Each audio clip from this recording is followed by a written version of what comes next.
Good Saturday morning to you, everybody. Rev here this morning. As I said, it is Saturday. It is the 21st of August, 2021. Pray that you're safe and well and blessed this morning and ready to be a witness for Christ. Today's devotion is going to be a little longer. Before I do that, let me say, though, I hope you're planning on worship tomorrow morning, 9 o'clock in Verdon, 10:30 in Girard, and 10:30 online. So I hope to see you one place or the other. I'm going to be reading out of 2 Kings this morning. This is a story about a guy by the name of Naaman. Naaman was a commander of an army of the king of under the king of Aram. And come to find out, Naaman had leprosy. And there happened to be this, I'm making a long story short here, there happened to be this young slave girl that they had taken captive in some little skirmish little war that they had, and this young girl says, well, why don't you send Naaman over to the man of God in my country, because he can heal him. And she said that to Naaman's wife. Naaman's wife told him. Naaman told the king. The king says, by all means, go. And so they sent gifts and everything, and they went to see the prophet Elisha. And when they got to Elisha, this is what happens. So Naaman went with his horses and chariots and stopped at the door of Elisha's house. Elisha sent a messenger to say to him, go wash yourself 7 times in the Jordan, and your flesh will be restored, and you will be cleansed.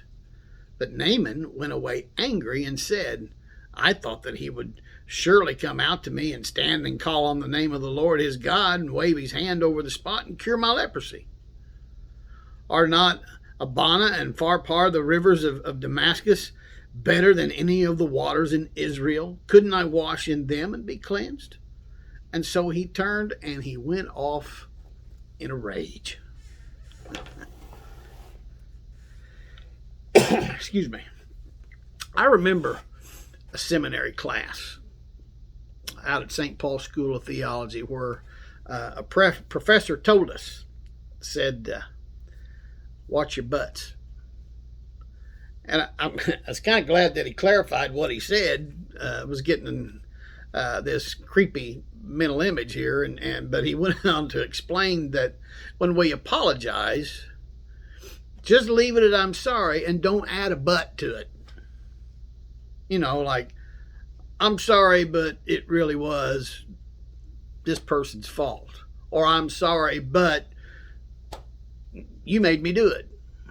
You know, the question becomes then, are we really sorry?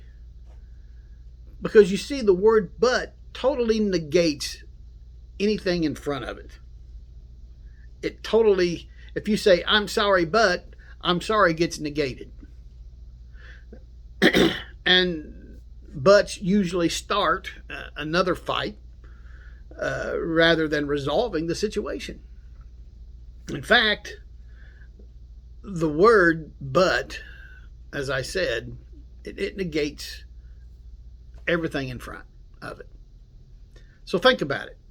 When someone is congratulated on being a new homeowner, for example, they sometimes respond with something like, yeah, thanks, but it needs a lot of work. Or maybe, you know, you must be ecstatic about your new promotion.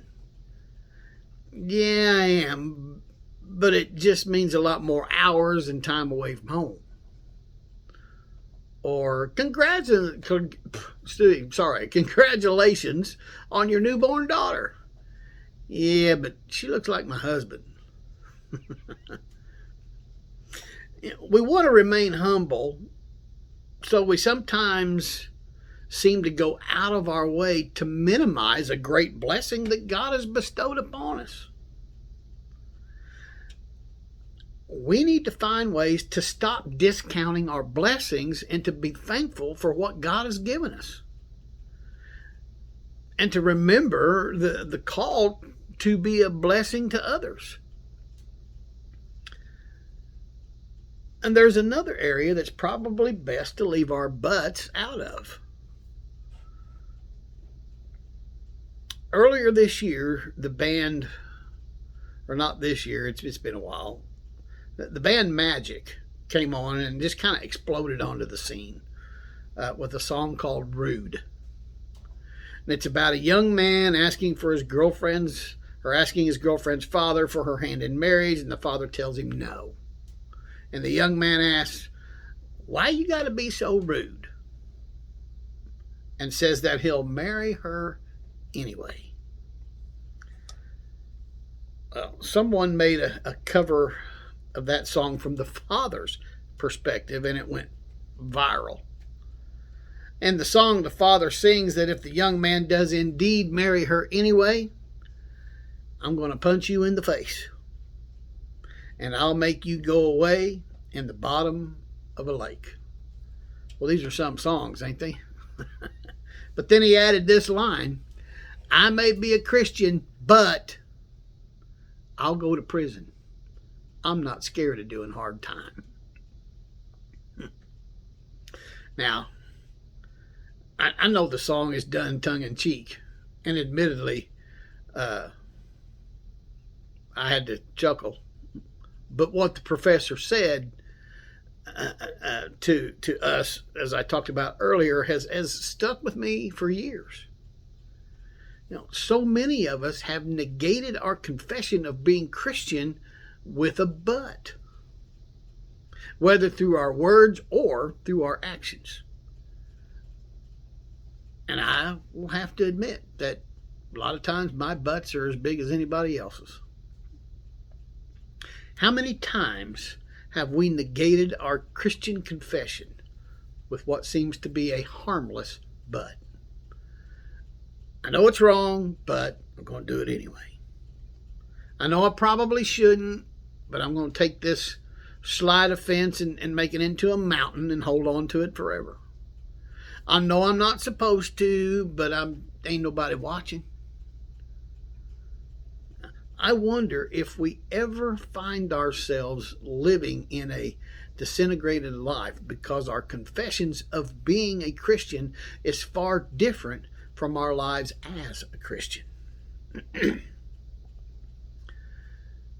God's Spirit should flow through us freely, but instead we put up compartments and trap doors to block or redirect the flow of the Spirit, because we like saying uncalled for and many times mean things, because we like being lazy, because we like to be undisciplined, because we like blaming everybody else for our mistakes. As a, for lack of a better term, I guess, as a Wesleyan Christian, I believe that we're on a journey towards sanctification, toward being perfected in Christian love, toward being holy as God is holy. To do this, we need to live fully integrated life where our hearts and our souls and our strength and our minds are aligned with God's Spirit. The easy place to start, at least for me, is to not let my big butts get in the way. To stop at, "I'm sorry." To be thankful for my blessings without qualifications. And to live up to my confession of being a disciple of Christ without undermining that confession. Think about it.